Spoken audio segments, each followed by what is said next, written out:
cutie pie. You're the reason why. Do you know that song? You're the girl that makes me feel so good. It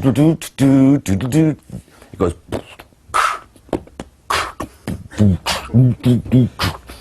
Badass, like funky style. Do you know what I mean? Like 80s, like big.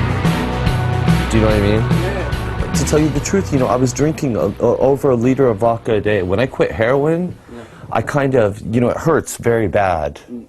Now, I never wanted to be a junkie or even do heroin, I had an idea of what that was and what I wanted to be with my life. Yeah. But I broke my arm very bad, and when they put me in the hospital, they put me on Demerol and morphine. Mm-hmm. It's like same shit as Johnny Holiday, like, and then I was like, wow, this is amazing. In my head, I was like, this is fucking amazing that you could, I'm sorry I'm cussing, is that bad?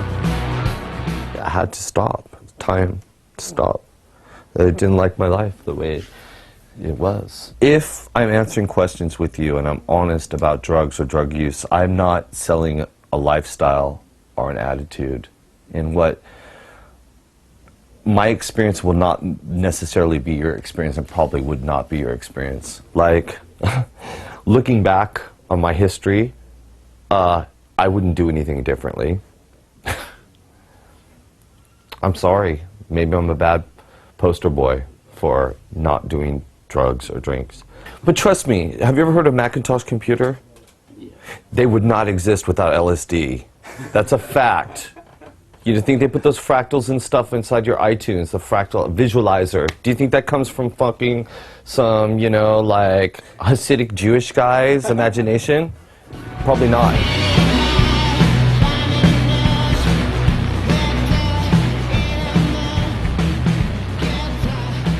Just had a professional drummer from Scandinavia. I said, play Anita Ward's Ring My Bell, play. I just took the YouTubes. Michael Jackson Rock With You, play exactly all the way through the song. All the different songs, just made a stack of 20 songs. And then my Icelandic engineer, Aaron, he goes, Anton, I want to see what you'll do with Ooh La La from Goldfrapp. I'm like, no problem. He goes, listen to the beat. We just laid it down. Real drums, not samples. And I'm like, heavy metal music. And then I made the Neighbor song.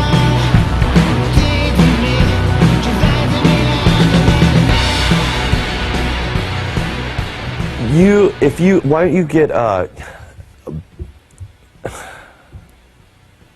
the Black Eyed Peas to play their thing acoustically? That'd be interesting. Why? I love that. I play acoustic. I've made full acoustic records. I could walk into any music store in France and guarantee you, kick the shit out of anyone working that will walk in song for song. I guarantee I can keep playing songs on acoustic guitar on more than one instrument and blow anybody away that's going to walk in playing their own songs. Anybody. I'll bet you 50,000 euros. I can sit in there randomly. Anybody who comes in, song for song, I will kick the shit out of them composition with any one instrument. Maybe suicide. That would be very clever if they did. Martin Rev. No. I think that the business killed that, the business perspective. The Beatles is a business, not a band. I think that kills it. I remember when all the people traded their Volkswagen buses for Volvo station wagons. The idealism. It's difficult for us, people of our age group, to look back on the 60s, and when you see maybe several 100,000 people at Woodstock, it's like, wow, the people came together for this happening, but we forget that it was like maybe just the fleas moving the giant dog. It's like everybody was boring with the style that even the commercials, everything had that groovy sound. Buy the soda pop. Like David Bowie and every single person, these guys, Jimmy Page, all day long, those guys just played those same licks for radio commercials in England. That's how they paid their money, not from making music. I always knew what songs I liked, what styles. would listen to records, find what tracks that I love. I still love the same things.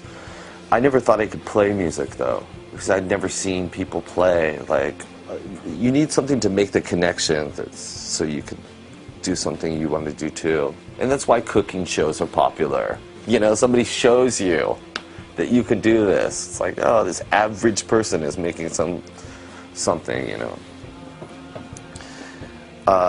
And punk music did that for me. Just seeing fucking idiots, you know, basically playing music. I was like, I know I can do this. Before that, you know, only seeing something like on TV, it never made the connection, like rock stars to playing music. There's something else. It wasn't even playing music. I never made the connection that, you know, you could just play music.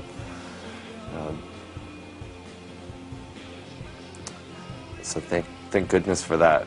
But it's definitely from that. That's what exciting times, you know. Like when I started going to shows, sneaking in a lot, you know, this Black Flag before Henry Rollins when it was good and crazy energy, you know, just pull up at some post office that's shut down and it's a punk show, you know. Well, that's the part that I'm interested in.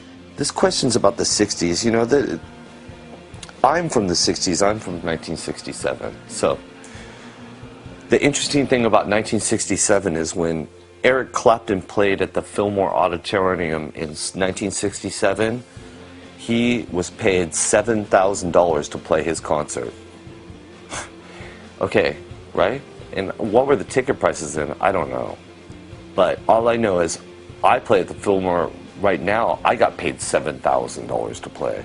The difference is in 1967, you could buy a house in Orange County, the real OC, for $7,000. Now you can't buy one for $700,000. So what is going on with that story? You know, I want to know. My background is Rubber Soul and Revolver, 60s stuff, but also lots of other things. You know, my mother loved classical music. She loved Spanish music, you know. I liked some black music more because it was happening at the time that I was listening and thinking, even very young. You know, then stuff like Isaac Hayes was coming up in the early 70s. I never liked big rock productions. I never liked any of this stuff, you know. I just liked the 60s sound.